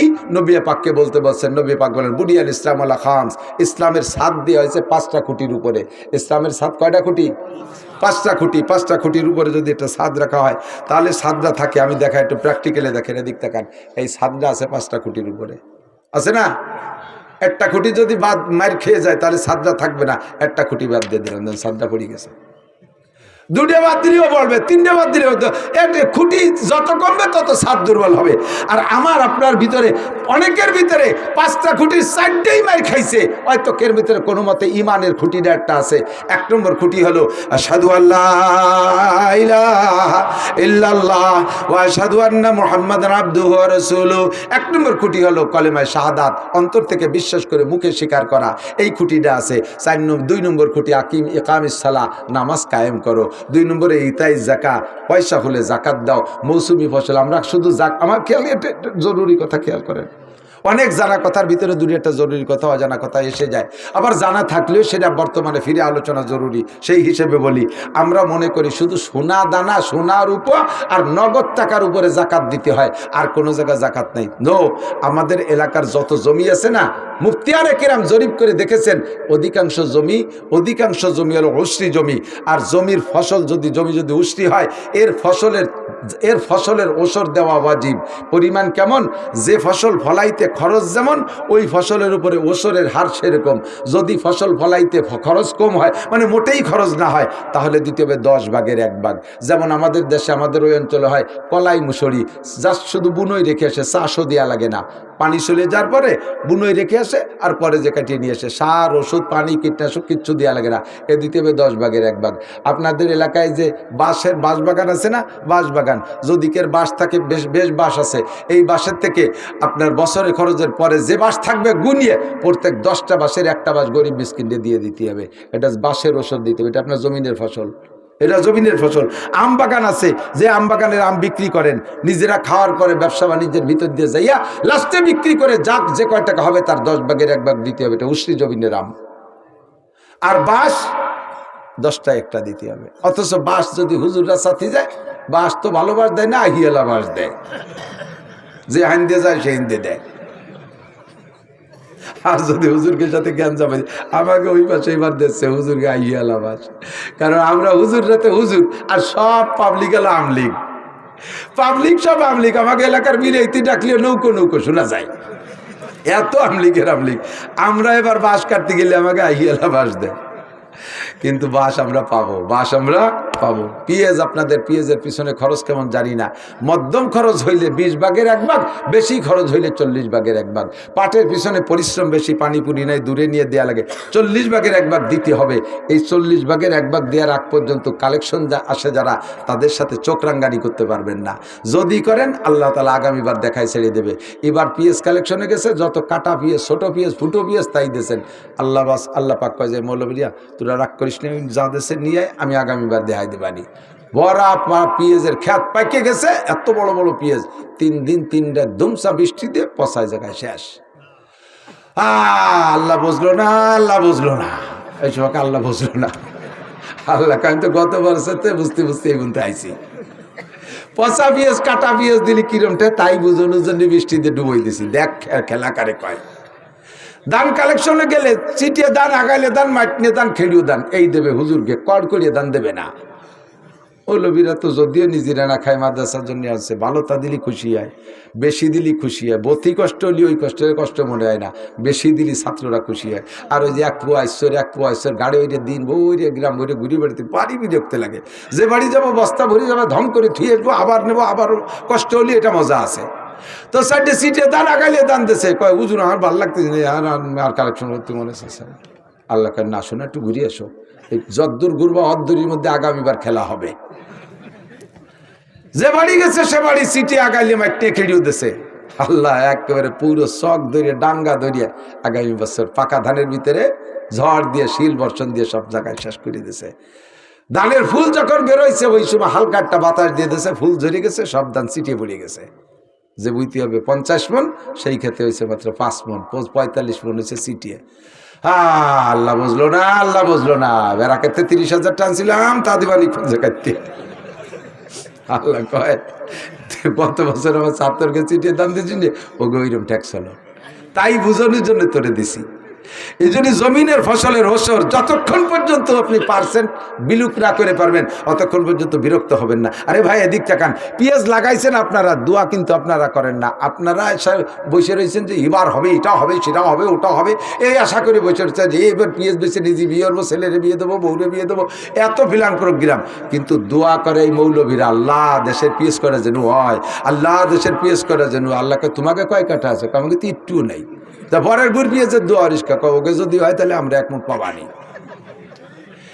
পরের ঘরে পরের গোয়ালির কালা আড়িয়ে দেখি আমি দড়ি পাকাই, আপনাদের ক্ষেতের ফসলের জন্য আমরা দোয়া করি।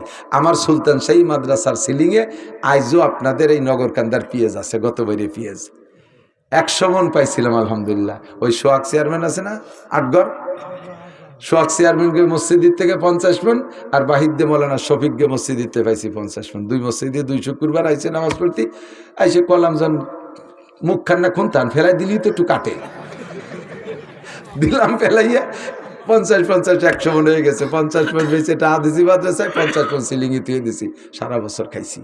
আমরা কি পরিমাণ দোয়া আপনাদের পেঁয়াজের জন্য করি জানেন? তা তো জানেন না। খুব দোয়া করি আল্লাহ ধানের ক্ষেত্রে ধান দিক, পেঁয়াজের ক্ষেত্রে পেঁয়াজ দিক, সব দোয়া উলামায়ে কিরাম করে। কিন্তু সেই মৌলবীকে নামে যত অভিযোগ, যত দোষ নন্দঘোষ, মৌলবীরা দেশটা খালো। কি খালো? কৃষি খালো, সব তার দাম হুজুররা বাড়াইছে, কাপড়ের দাম বাড়াইছে হুজুররা, লুঙ্গির দাম বাড়াইছে হুজুররা, তা প্যান্টের দাম বাড়াইছে কিনা? প্যান্ট তো কোনো হুজুর বাড়ে না। বিড়ির দাম বাড়াইছে কিনা? সেদিনকে ধুমসা এক বাড়ানো দিচ্ছে সিগারেটের দাম, এখন সিগারেট খা কমিয়ে গেছে। আমি যে আল্লাহরে যে কি খুশি হয়েছি যে আল্লাহ এই ইউনূস সরকারের পর আর কিছু নইলে সিগারেটের দাম বাড়ানোতে আমি দারুণ খুশি হয়ে গেছি। বহুত সিগারেট কমিয়ে গেছে খাওয়া। কতক্ষণ এগুলো কোন হুজুর বাড়াইলো? অনার্থক দোষারোপ না করিয়া মাদ্রাসায় ফসল দেবেন, মৌসুমি ফসল, এগুলো ওসর দেবেন। আল্লাহ পাকের কাছে আল্লাহ পাক রব্বুল আলামিন খুশি হয়ে আপনার ফলন বাড়ায় দেবে। সবাই বলেন আমিন। সামনে রমজান মাস, রোজা রাখবেন তো? আকিমিস সালাত, কালিমা শাহাদাতের পরে ইসলামের 2 নম্বর খুঁটি নামাজ, 3 নম্বর খুঁটি রোজা, যাকাত, 4 নম্বর খুঁটি রোজা, 5 নম্বর খুঁটি হজ। 5টা খুঁটিকে আমরা ঠিক রাখবো তো ইসলামের মধ্যে পূর্ণ দাখিল হয়ে গেল। রমজানের রোজা রাখবেন তো? রোজার ভিতরে একটা পজিটিভ, একটা নেগেটিভ বলে আমি শেষ করে দেবো। পজিটিভ হলো রমজানে যারা রোজা রাখে ইমানের সাথে সোয়াবের আশায় আর তারাবির নামাজ সহ 5 ওয়াক্ত নামাজ পড়ে, ওই লোকটা পুরুষ হলে ঈদের নামাজ পড়বে তো, আর মহিলাও তো পড়বে না। তবে ঈদুল ফিতরের দিন সকালবেলা এই জাতীয় রোজাদারদের জীবনে সব গুনাহ আল্লাহ মাফ করে দেয়। একটা গুনাহ থাকে না, একটা গুনাহ থাকে না, ফ্রেশ সাফ। আসসালামাতুল খামস, 5 ওয়াক্ত নামাজ গুনাহ মাফের জন্য 1 নম্বর ফিল্টার। ওয়াল জুমআতু ইলাল জুমআ, গত জুমায় নামাজ পড়ছেন, আগামী জুমায় নামাজ পড়েন, 2 জুমার মাঝখানে 6 দিনের গুনাহ। ও রমাদান ইলা রমাদান, গত রমজানে রোজা রাখছেন, আগামী রমজানে রোজা রাখবেন।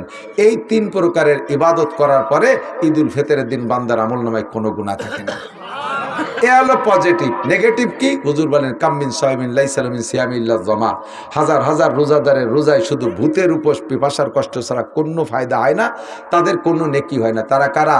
ইয়াসুমুন ওয়ালা ইউসাল্লুন, রোজা ঠিক রাখে কিন্তু নামাজ পড়ে না, গলা সমান ইফতার খাইয়ে জাগায় পাট পাটে গড়ই পড়ছে, চল নামাজ পড়েছি, আজান দিছে, কথা কেউ না রোজা ছিলাম, ওর তো কথাই কয় রোজা ছিলাম, খাইয়ে দিয়ে শুয়ে রয়েছে, তারাবির ইশারা জান যে ওর তাড়াতাড়ি মাগরিব পরিস্থিতি তারাবি ভর্তি হবে, কথা কই না রোজা ছিলাম, কালকে আবার রোজা থাকতে হবে না, আজকেরটা ছিল আর কালকে থাকবে, এই জন্য তারাবি পড়বে না। তোমার রোজা ভূতির উপর ছাড়া 1 পয়সারও লাভ নাই।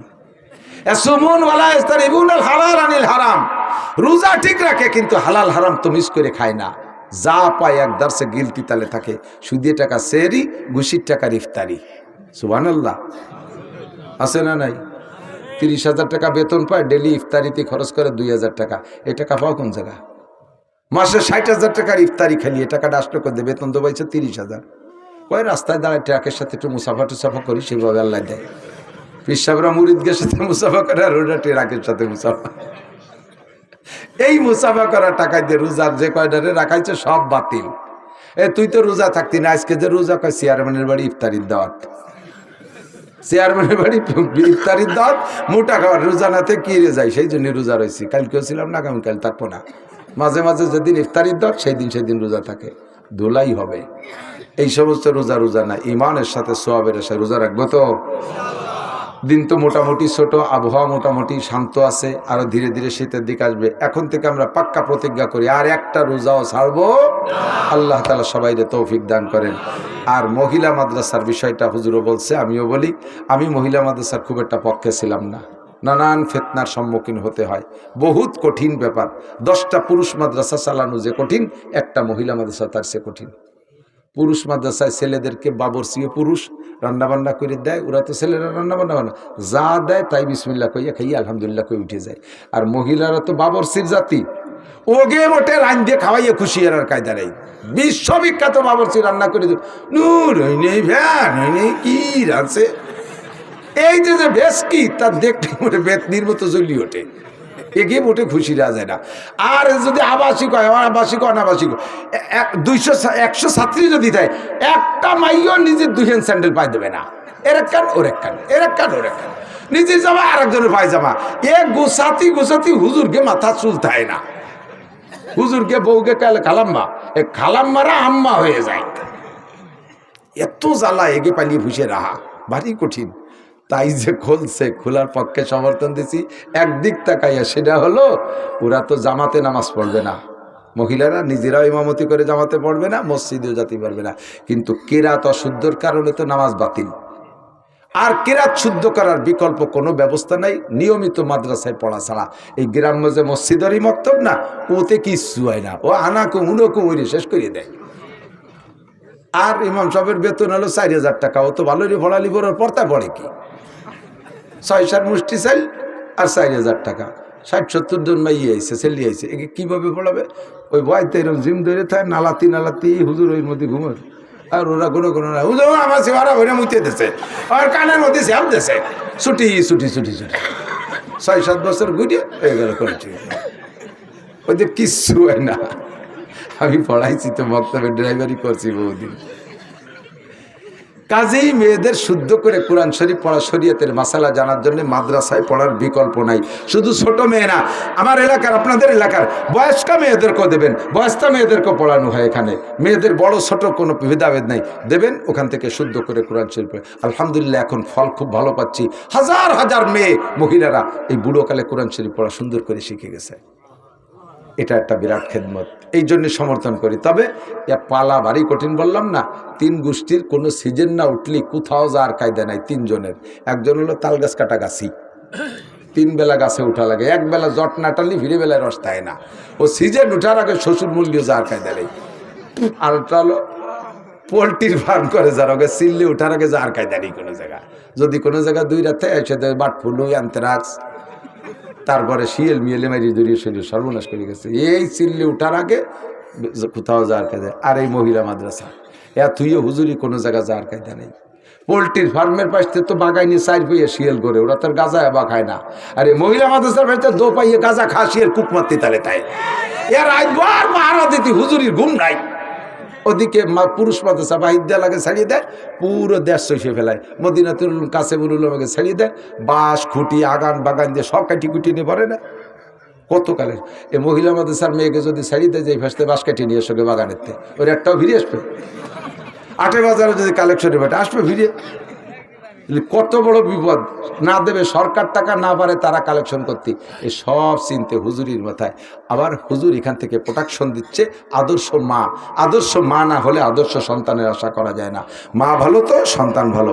কাজেই এই মাদ্রাসাগুলোকে আমাদের পালিয়ে পুষে রাখতে হবে। পুরুষ মাদ্রাসাতে আসলে পিএস দেন, আগয় দিয়েছেন, এদের একটু দিয়েন, এদের জন্য এটা বরাদ্দ রাখেন। এরা অসহায় অবলা, এমন এমন মেয়ে আছে যাদের মা বাপ কেউ নাই, চির অসহায়, ওদেরকে পালিয়ে বুঝে বড় করে হুজুরের বিয়েও দিয়ে দিতে হবে। সেই মেয়েটারে ছেলে খুঁজে তারা বিয়েও দিতে হবে, তার যা যা লাগে সব দিতে হবে, এমন এমন তা চলে আসে। তা আপনার সন্তানরা আপনার আব্বাকে ডাক দেয়, যা চাই তাই দেন। এ মেয়েগুলোর কেউ নেই, আমরা একটু তাদের পাশে থাকতে পারবো না ইনশাআল্লাহ? এই মাদ্রাসায় সিজন হলে কিছু পিএস আপনি আগয় দেবেন, একে তো আনতে যার কেউ নেই, একটা আগয় দেবেন। এরকম কি কেউ আছেন যে হ্যাঁ এখানে আমি ইনশাল্লাহ পিএস দিয়ে যাবো, এখানে পিএস দিয়ে যাবো? যা দেন, 2 কেজি দেন, 5 কেজি দেন, 10 কেজি দেন, একটু হাত দেখেন না, একে আগয় দিয়ে যাবেন। আপনি দেবেন ইনশাআল্লাহ, দেবেন ইনশাআল্লাহ। 5, 10, 20 কেজি, 50 কেজি, 1 মণ পিএস এদেরকে আগয় দিয়ে যাবেন। আল্লাহ পাক আপনাকে এদের দোয়ায় আপনার জমিনের মধ্যে ফসল বাড়ায় দেবে ইনশাআল্লাহ। আল্লাহ কবুল করুক, বলেন আমিন। আর বলবো না, দোয়া করবো ইনশাআল্লাহ। সুবহানাল্লাহি বিহামদি, সুবহানাল্লাহিল আযীম, সুবহানাকাল্লাহুম্মা বিহামদিকা আশহাদু আল্লা ইলাহা ইল্লা আনতা আস্তাগফিরুকা ওয়া আতুবু ইলাইক। দোয়া করবেন। আলহামদুলিল্লাহি রাব্বিল আলামিন, আসসালাতু ওয়াসসালামু আলা